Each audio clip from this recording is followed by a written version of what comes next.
Et la prochaine qui va venir sur scène, je l'ai découverte sur les réseaux. Et quand je l'ai vue sur les réseaux, je l'ai trouvée incroyable. J'adore son énergie, j'adore la façon dont elle parle, etc. Et donc je l'ai contactée. Je ne la connaissais pas, ce qui est assez rare quand je fais monter des gens sur scène, mais je lui ai demandé de venir sur scène.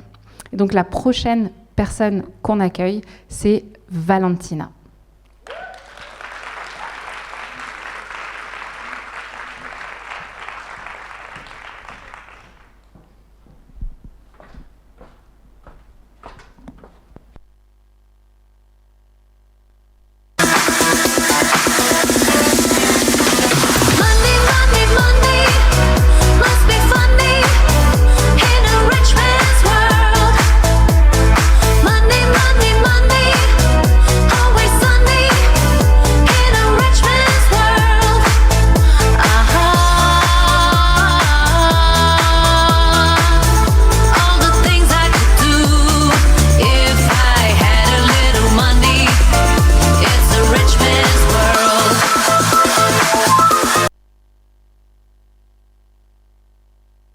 On change les registres, les filles. Là, c'est fini. Ici, on va parler du fric. Avec moi. On m'a dit casser les... Ça ne fonctionne pas? Vous m'entendez là? C'est bon. Ah, il ne faut pas appuyer 2 fois. Je m'excuse. J'aimerais tellement vous remercier d'être là toutes, tout d'abord. Parce que c'est aussi grâce à vous que cet événement est devenu réalité. Et qu'on est tous là en train de faire les réseautages et connaître des personnes exceptionnelles. Et certainement, je pense que chacune d'entre vous est venue ici avec une intention particulière. Et je suis persuadée qu'à la fin de cette journée, les questions que vous posez ils vont avoir des réponses. Ce que vous avez à résoudre va être résolu, peut-être pas pour tout de suite, mais il y aura des sacrées prises de conscience pour chacune d'entre vous, même par la suite.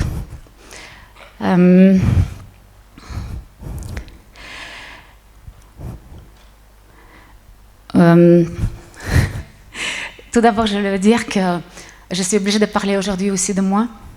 C'est pas quelque chose qui est évident, malgré qu'on me dit que je suis dure, femme forte, ce qu'on veut, enfin tout, Capricorne. Fait peur aux hommes, bien entendu, ça on en sait. Mais c'est vrai que quand on parle de soi, c'est pas une question de se vanter, mais c'est plus à partager son histoire. Et malgré les apparences, parfois l'histoire elle est assez... parfois je suis émue de parler de moi, c'est pour ça que j'aime pas, parce que ça provoque en moi une réaction. Je me souviens du chemin parcouru. Et ce chemin, parfois, on l'oublie parce qu'on est tellement dans le présent que... Voilà, et quand je parle, ah oui, de ça me fait un peu... Ouais, donc ça peut que ma voix, elle va être... Ça se peut que ma voix, elle va trembler un peu, malgré des choses, j'espère, drôles que je vais vous expliquer. Donc, qui suis-je? Je suis Valentina, j'ai 61 ans. L'autre jour, je dis à ma fiduciaire, attendez, c'est vrai que dans 3 ans, je suis à la retraite? Elle m'a dit oui. Je dis merde, on n'a pas encore fini avec la ménopause, on est déjà à la retraite. Donc, du coup, et c'est vrai que si on réfléchit un peu, vous voulez que je fasse une confidence? En fait, c'était pas prévu du tout. Oh là là, c'est des choses, les sujets tabous, j'adore. Il y a quelques jours, mon fils qui jouait le play-off, le hockey au play-off, et puis il y a une dame qui m'a dit « Valentina, assieds-toi, on va regarder le match. » J'ai dit « Non, mais tu sais, en fait, j'aime bien regarder le match debout, mais pour de vrai. Ce qu'il y a un mois en arrière, j'ai fait un lifting des fesses. Alors, m'asseoir, j'aimerais bien, mais j'ai un gros coussin rose avec moi pour... voilà, mais ça reste entre nous. Donc... j'ai 61 ans, je suis maman, grand-maman, femme d'affaires. J'aime beaucoup ça parce que souvent on dit entrepreneur, entrepreneuse, mais finalement, quand on entend des hommes, on nous dit tout le temps « c'est un homme d'affaires suisse, c'est un homme d'affaires, je sais pas, américain ». Donc je suis une femme d'affaires suisse. Ok? Ouais. Voilà. Et pourquoi je suis là? Parce que j'adore parler d'un sujet que je trouve extrêmement important, qui est un sujet tabou par excellence, c'est de l'argent.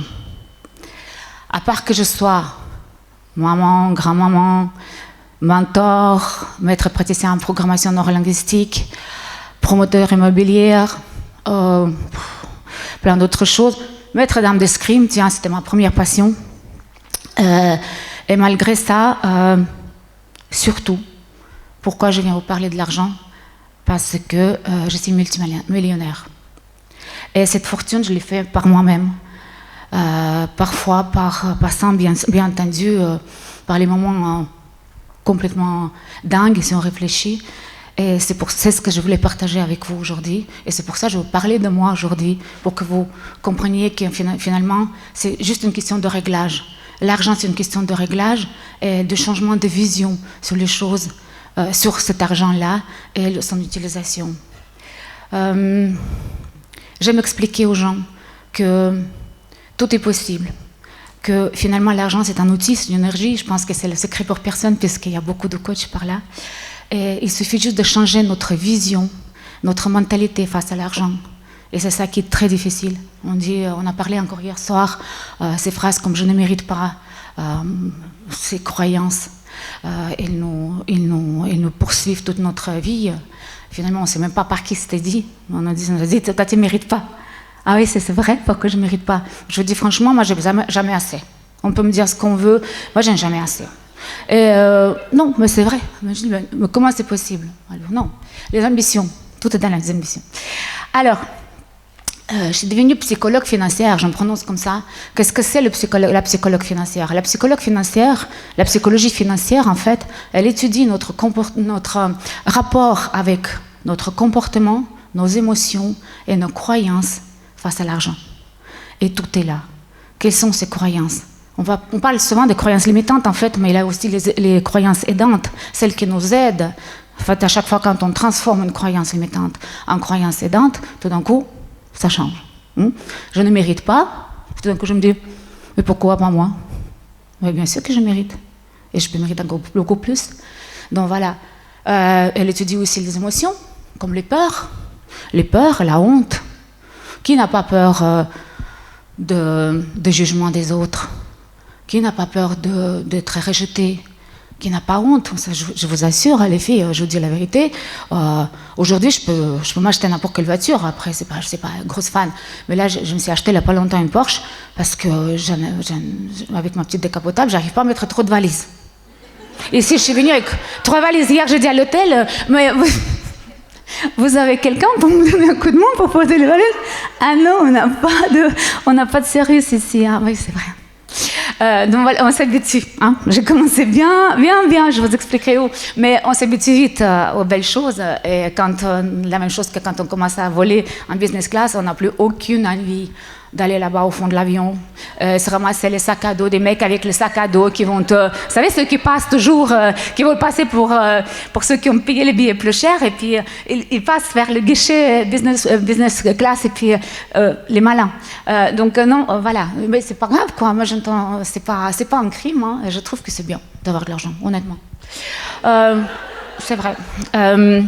Mais attention, l'argent, pour moi, c'est pas uniquement quelque chose qui fin en soi, en fait. La fin en soi, il me sert, en fait, pour satisfaire mes valeurs plus profondes, mes valeurs les plus importantes. Je pense que dans les 3 valeurs plus importantes pour moi, c'est la liberté. Donc ça me permet d'être libre, ça me permet de dire non sans penser. Aujourd'hui, je peux dire non à tout le monde. Si je n'ai pas envie de fréquenter ce gars ou cette fille, je sais qu'il y a des gens qui travaillent avec les employeurs toxiques, les hommes toxiques, j'en ai vécu aussi. Donc aujourd'hui, je peux lui dire non, je n'ai pas peur de perdre ma sécurité financière et rester avec un mec qui ne mérite pas, tout simplement parce que je me dis, c'est quand même lui qui amène de l'argent. Donc ça, je trouve, c'est une grande liberté d'avoir de l'argent. Ça permet aussi de voyager quand tu veux. En fait, ça nous permet de faire ce qu'on veut. L'indépendance, la même chose, comme je l'ai expliqué tout à l'heure. On n'est pas censé de supporter quelqu'un. Et bien entendu, la générosité. Souvent, j'entends parler des gens qui disent les riches sont méchants, ils exploitent, et sont, que sais-je, on a plein de croyances autour de la richesse parce que finalement, chaque personne elle a sa vision de la richesse. Et si on commence à creuser là-dedans, ça peut être super intéressant. Et finalement, je trouve que la générosité, en fait, ces personnes que je fréquente beaucoup, je vous expliquais par l'histoire déjà, j'ai une agence immobilière, j'ai commencé dans l'immobilier, et puis j'ai fréquenté j'étais dans l'immobilier de luxe, alors j'ai fréquenté beaucoup de personnes très fortunées, et franchement, ils sont très humbles, ils jugent jamais. C'est pas eux qui jugent, c'est pas eux qui parlent. Et souvent, ils font les donations des montants incroyables sans paraître nulle part, en fait. Donc, forcément, il y a une personne qui m'a dit une fois, mais tu sais, j'avais ma belle-mère, elle était incroyable, elle mettait des choses de côté, même à Noël, elle donnait à chaque association 5 francs, c'est à peu près 5 euros. J'ai dit... Du genre, elle disait que les riches ne font pas ça. Je dis, mais tu sais, si cette femme, elle donne 5 euros, c'est génial. Mais une personne riche, elle va donner 50, 100, vous voyez, 1000. Elle va donner peut-être 5 millions, parfois. On a vu pendant le Covid, les acteurs, les gens qui sont... La générosité, pour moi, l'argent, en fait, ça sert pour le partager. Le fait que je sois aussi là avec vous aujourd'hui, c'est pour partager, pour contribuer, pour impliquer le plus possible de personnes qui en ont besoin d'entendre des choses et de créer. Du moment qu'on a de l'argent, on peut créer les emplois, on peut créer plein de choses. Et ça, c'est génial. Mais j'en mentirais si je vous disais que ma vie, elle est là avec l'argent. Non, non, pas du tout comme ça. Je suis née dans un pays qui n'existe plus. Mon père, il était ukrainien, ma mère est russe. Donc, je suis russe-ukrainienne et puis je suis née à Saint-Pétersbourg, aujourd'hui, Leningrad à l'époque. Donc, c'était l'Union soviétique, socialiste. Je ne vous dis pas qu'il n'y avait pas de riches, hein. C'est toute une blague. Alors, quand les gens ils disent « Ah, mais les socialistes, on est tous égaux », c'était pas du tout comme ça. Dès que quelqu'un prend un peu de pouvoir, de l'argent ici. J'ai passé, c'est une vie blanche aussi, la dépression, j'en ai passé sévère. C'est ma vie privée, plein de choses. Les peurs de manquer, je le connais aussi. Les vies blanches en disant « Oh là là, je vais recevoir cette facture, comment je vais faire? Et puis si je quitte cet imbécile qui est à côté de moi, mais comment je vais vivre ?» Puisque la vie me disait à chaque fois « Mais sans moi, t'es rien ». Elle disait à mes enfants « Sans moi, votre mère, elle est rien ». Et tout d'un coup, qu'est-ce qui se passe? On perd la confiance en nous. Quand on perd la confiance en nous, on est vraiment très bas. J'ai envie de vous dire, par expérience, je suis persuadée que ces états-là, quand on se met aussi dans les états vraiment très douloureux, mais vraiment tout en bas, cette dépression et tout, on peut en sortir un peu plus vite aussi. Et franchement, il ne faut pas rester trop longtemps dans les dramas parce que ça ne sert à rien. C'est une perte de temps qu'on fait parce que toutes les femmes, elles ont les capacités, et la force, en fait, pour faire des grandes choses. Il suffit juste de rêver grand. Pas besoin de... Ouais. Alors,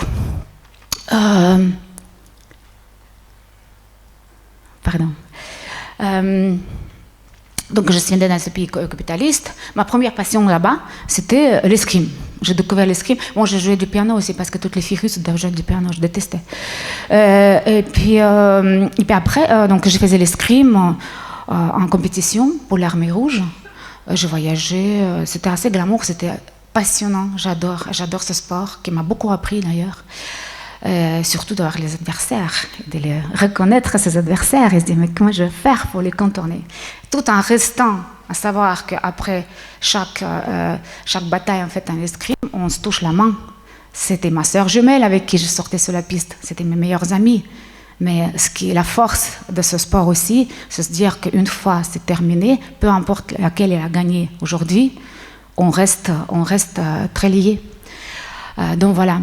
Et ma première opportunité que j'ai saisie, c'était de venir m'installer en Suisse. Je ne vais pas raconter l'histoire parce que c'est trop long, mais je l'ai saisie. Qui dit venir en Suisse, dit parler langue étrangère.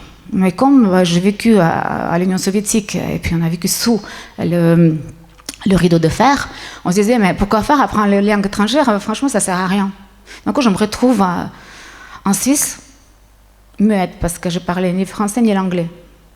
Donc les Russes à l'époque, c'était 35 ans en arrière. Déjà, encore aujourd'hui, je vous avoue que parfois j'entends la russe là. Mais à l'époque encore, c'était quand même assez chaud. Et quand tu arrives comme ça, sans parler la langue, le marché professionnel, en fait, il est assez réduit à... Donc, qu'est-ce que j'ai trouvé comme job? Le premier job en Suisse, c'était les abattoirs de Lausanne. Je faisais les emballages. Mon côté glamour, il a disparu. L'avantage, je pense, et c'est quelque chose qu'on peut apprendre, en fait, pour toutes celles qui ne savent pas, c'est de pouvoir s'adapter. Mais je pense que toutes les femmes, elles sont capables de s'adapter, parce qu'on en vit tous les jours des choses auxquelles on doit s'adapter. Se dire que, OK, là maintenant je fais ça. Il y a des vaches suspendues, genre, cet abattoir, mon Dieu. Les gens venaient, tu ne sens pas l'odeur? Je dis non. Parce que moi, tu t'habitues, les mains pleines de sang, enfin tout. J'ai cassé le boulot. Pendant 5 ans, je crois, j'étais là-bas. Et les gens ils venaient et ils disaient, mais cette fille, elle ira loin. J'ai loin. Déjà, une femme en Suisse, d'aller loin, c'est déjà assez compliqué. Puis en plus, une étrangère, en plus une qui travaille aux abattoirs, génial. Ouais, j'irai loin. Donc j'ai vu zéro franchement, zéro issue.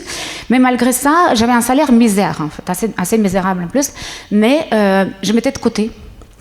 Et pour, entre guillemets, ne pas devenir malade à cause de ça, je me disais, ce qui est génial, c'est qu'avec ce salaire en Russie, j'aurais pu me permettre ça.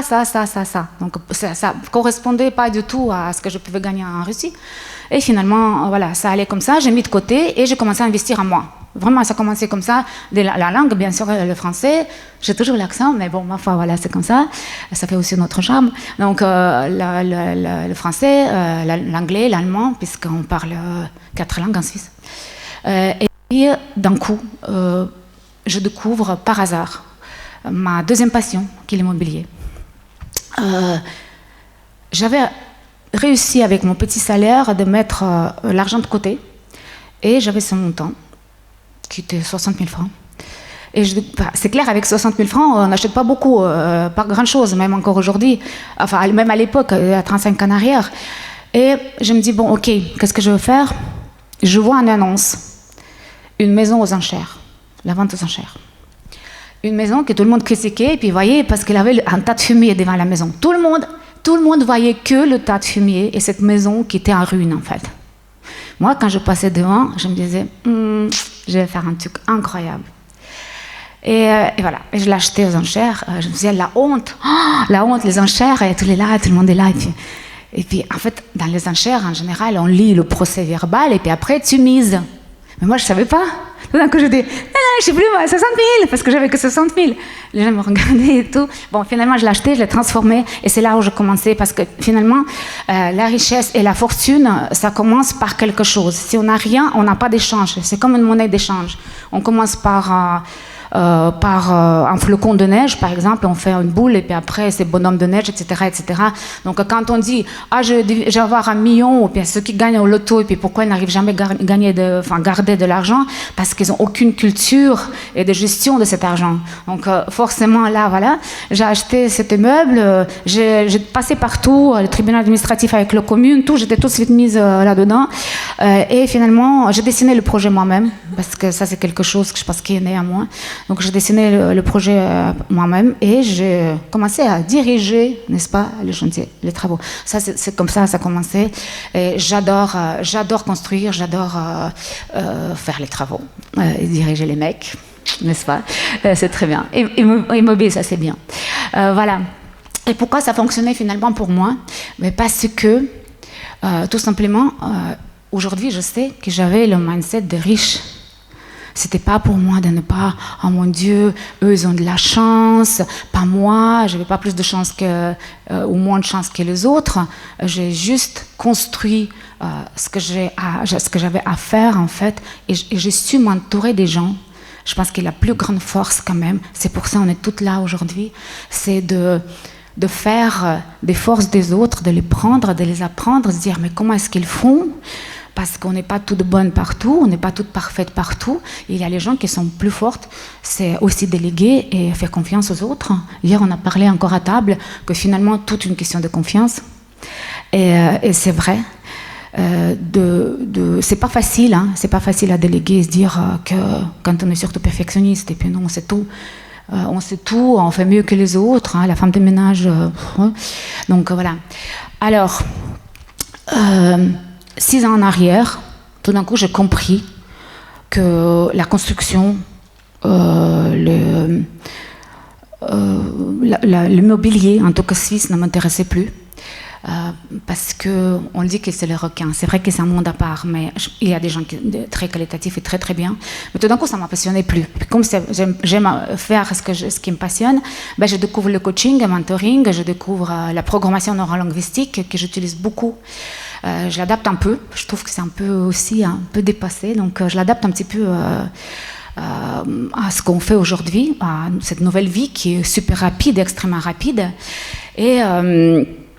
Et voilà, et je parle de l'argent. Et j'ai décidé de parler de l'argent parce que lors de ma formation de programmation neurolinguistique, je remarquais dans la salle, il y avait beaucoup de thérapeutes. Et je remarquais que les gens, ils ont peur de l'argent. Il y a énormément de croyances autour de l'argent. Tout le monde pense que les autres, ils n'ont pas d'argent. Et ils n'osent pas proposer leurs services extrêmement qualitatifs parce qu'ils disent c'est trop cher, mais c'est très cher. Pour vous peut-être, mais pas pour les autres. Et c'est là que je me dis, non, attends, il y a un problème. Il y avait un mec dans le groupe avec nous qui veut, je crois, devenir aussi thérapeute. Le banquier, il est gestionnaire de fortune suisse, donc c'est vraiment des grosses fortunes dans une banque privée. Puis la première phrase qui m'a un petit peu surprise, il dit, mon patron, il pense que de l'argent. Je dis, mais c'est génial, et puis tu veux qu'il passe de quoi? Toi, tu gères de l'argent les autres, tu touches la commission sur l'argent des autres. Mais pour lui, avoir de l'argent, c'était quelque chose, ça restait vraiment tabou. Il a dit, par exemple, moi, je prends jamais le business class parce que je veux pas que les gens pensent que je suis un frimeur. Je le regarde comme ça, ouais, bien sûr. Non, mais qui va penser de toi déjà? Déjà vouloir. Voilà. Donc, et bien entendu, les blocages, tous les blocages, je pense qu'on ne va pas les évoquer aujourd'hui, on les connaît tous, c'est que les croyances limitantes, je ne mérite pas, on va me quitter, si je gagne de l'argent, mon mari va me quitter, je vais perdre mes amis, si tout d'un coup mon mari va gagner de l'argent, misère, je ne peux pas le pousser parce que s'il gagne de l'argent, qu'est-ce qui va se passer? Ben, il va me quitter, il y aura une autre nanana qui voudra de l'argent, etc., etc. Donc, je ne mérite pas ça. C'est quelque chose qu'on a encore entendu hier, et c'est vraiment comme ça, et que tout le monde mérite vraiment de l'abondance. Donc, les peurs et les hontes, comme je vous ai dit. Les regards des autres, on peut pas les changer sur nous. Tout ce qu'on peut faire, c'est changer notre regard sur l'argent, sur ce qu'on veut dans notre vie et ce qu'on aimerait avoir. Je donne toujours une astuce à mes coachés pour que ce soit un peu plus facile. Quand on a quelque chose, un objectif qui nous semble actuellement très très très loin, quasiment inaccessible, on se dit mais j'aimerais bien, mais jamais je pourrais l'avoir. Donc vous le ramenez un peu plus près. Et puis, je dis à mes coachés comme ça, vous le ramenez un peu plus près. Et puis, vous refixez encore les objectifs encore plus incroyables, encore plus inatteignables. Et comme ça, celui qui est là, ben, il va vous paraître vraiment facile à réaliser, puisque là-bas, là-haut, ça va être plus haut, hein, Céline, quand tu seras au Conseil fédéral à Berne, que je t'ai déjà promis. Voilà, c'est ça. Donc, j'ai appris en fait de ne pas avoir peur, de parler de l'argent, ne pas être aimé par les autres. Finalement, ce qui est important, c'est que ceux qui nous aiment, c'est ceux qu'on apprécie. Et les autres, on peut pas surveiller leur vision des choses. J'ai appris de ne pas avoir honte. Tiens, je vais faire une petite anecdote encore, la dernière. Je connais aussi un multimillionnaire qui dit qu'il paye trop d'impôts en Suisse. C'est un Canadien qui habite en Suisse et il veut cacher les impôts parce qu'il trouve qu'il paye trop d'impôts. Et de l'autre côté, il dit que la Suisse, c'est un Disneyland parce que gagner de fric ici, c'est très facile. Et je dis, il va faire les courses en France alors. Il va chercher les baguettes en France et puis qu'il habite en Suisse. Mais pour dire, puis il dit, mais j'ai payé la moitié des autoroutes. Je dis, mais encore heureux. Le pays, il t'accueille. Tu fais de l'argent puisque c'est le Disneyland pour toi. Et puis, tu vas chercher tes baguettes en France. Donc, voilà. Et lui, il disait, c'est ça. Le type, en fait, il a tellement un mindset de pauvre, malgré ses millions, des millions et des millions. Lui, il me disait, tu sais, mes voitures, parce que les voitures de collection, et notamment, j'en ai vu 2, McLaren, qui étaient faites pour lui. Lui, il les sort la nuit du garage pour que les voisins ne savent pas qu'il a sa voiture, la McLaren, dans le garage. Seulement, l'anecdote, c'est que McLaren, elle fait beaucoup, beaucoup de bruit. Et surtout à 4 heures du matin. Donc, à jamais qu'elle croit que non, ben voilà, ça, on a compris. L'autre jour, j'ai entendu parler une dame qui m'a dit, écoute, j'ai vu dans tes produits, il y a un club privé qui t'a appelé les coulisses d'une millionnaire. Je dis oui. Puis elle me dit, mais ça te fait rien? Je dis non. Mais franchement, ça ne te gêne pas d'appeler comme ça à ton club? Je dis non, pas du tout, parce que c'est la vérité. Alors, comment veux-tu que je dise? Donc, toutes ces peurs, toutes ces hontes, toutes ces croyances encore qui autour de nous, moi, je les vois tous les jours. Aujourd'hui, bien entendu, je suis entraînée, donc je les vois encore plus. Et franchement, c'est là aussi le fait que je veux dire que, vous savez, que l'argent, c'est bien. Ça nous rend heureux. Finalement, c'est un outil pour nous rendre heureuses, libre, pour ne pas se stresser à la caisse si la carte ne fonctionne pas, pour ne pas devoir de l'argent à quelqu'un, parce que les endettements, on va en parler aujourd'hui, mais c'est quelque chose qui est assez lourd. C'est de pouvoir offrir à nous-mêmes et puis à nos proches des choses les plus incroyables, de partir en voyage, je ne sais rien, mais rien déjà, pouvoir changer le job et faire ce qu'on aime, je trouve que c'est déjà énorme. Donc voilà, et pour changer finalement votre vie, il faut juste changer notre vie, il faut changer notre perception et notre vision sur l'argent. C'est aussi simple que ça. On peut tout avoir, à chaque moment, il faut juste y croire. Vous voyez, moi j'ai commencé de rien, vraiment de rien, sans même pas parler une langue. Et puis je ne savais pas du tout, quand j'ai déménagé, quand j'ai quitté mon pays natal, ce que c'est d'être déraciné. Qu'est-ce que c'est de ne pas élever les enfants sans avoir maman à côté, papa à côté, tout ça. Mais voilà, je suis là devant vous, on y va, et puis on casse les codes, on fait les liftings de fesses. Donc, ne perdez pas le temps avec des gens qui vont vous dire t'en as déjà assez, t'en as pas besoin. Qui a entendu les phrases? Quand on dit quelque chose, vous pensez à quelqu'un qui m'a dit que tu as besoin de faire les liftings de fesses? Non, pas grand-chose, pas grand monde. À chaque fois, les gens, en fait, quand ils vous donnent des conseils, puis ils vous disent « Ah, mais t'as pas besoin de ça, tu ne fais pas ça, tu ne fais pas ci », c'est qu'ils ils se projettent sur vous, ils projettent leur peur, ils projettent leur vision, et souvent, personne n'a envie qu'on change, tout simplement parce qu'ils savent qu'ils vont perdre une partie de nous. Je pense que toutes celles qui sont dans le développement personnel, elles ont vu comment notre entourage a changé, et comme nos copines, fameuses copines qui ne likent jamais nos posts, qui tout d'un coup, ils disent, il y en a une qui a dit à ma sœur, intelligente en plus de ma sœur jumelle, elle dit, écoute, Valentina, elle a quand même super changé. Hein. Avant, elle était quand même incroyable. Enfin, on a pouvait discuter. Hein. Et là, maintenant, on ne peut plus rien leur dire, puisqu'on a les réponses à tout. Voilà. Donc, l'amour de l'argent et la réussite n'est pas une faiblesse. Elle est accessible à tous. Il suffit juste, comme je vous ai dit, de changer notre vision. Ne laissez ni la peur, ni le jugement des autres vous freiner. Vous êtes tous incroyables et vous méritez beaucoup plus. On mérite tous beaucoup plus qu'on pense. Et là, maintenant, j'ai envie de poser la question, ou inviter plutôt toutes celles qui ont envie, qui ont prêt à embrasser la richesse, de faire un petit exercice de PNL, de programmation neurolinguistique. Je veux que vous vous leviez, toutes. On va ancrer la richesse, comme on dit. Je vous invite peut-être à chacune d'appuyer sur un endroit sur votre corps qui vous parle. Je ne sais pas, moi j'aime bien appuyer là. Ça s'appelle ancrage. Je pense qu'il y a énormément de filles entre vous qui savent ce que c'est. Donc on va ancrer un endroit qu'on va toucher à chaque fois quand on aura un doute, quand on se dira « Ah non, je ne mérite pas » ou « C'est pas pour moi » ou « Ce projet il est beaucoup trop audacieux, je ne pourrai jamais le faire ». Vous allez appuyer là-dessus et vous allez Pensez à ce que je vais vous dire. Et là maintenant, vous allez répéter après moi. Vous pouvez fermer les yeux si vous voulez pour ancrer, c'est presque encore mieux. Et vous répétez ces phrases après moi. L'argent, c'est bien. L'argent, c'est bien. Je suis prête à en recevoir. Prête. Je veux être libre et indépendante. Fini les nuits blanches et les doutes.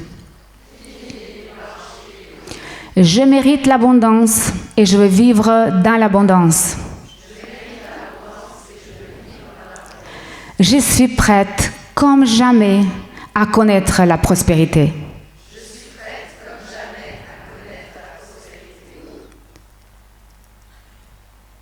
Maintenant, vous pouvez ouvrir les yeux. Si vous voulez, vous pouvez lever les bras. Vous ancrez ce moment et regardez ce qui va se passer maintenant. Pensez fort à ce que vous allez vivre maintenant. Et à chaque fois, quand vous aurez les doutes, vous penserez à moi.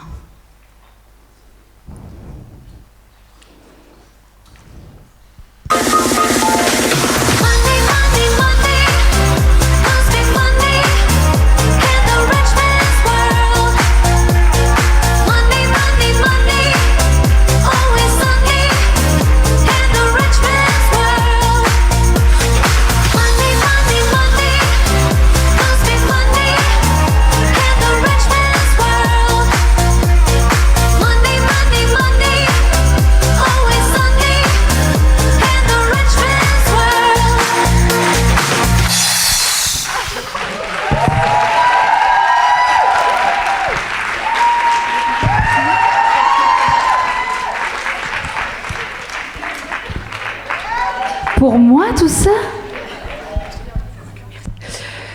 C'était la première conférence sur scène de Valentina, donc un grand merci Valentina. Ça demande toujours beaucoup de courage de monter sur scène pour la première fois.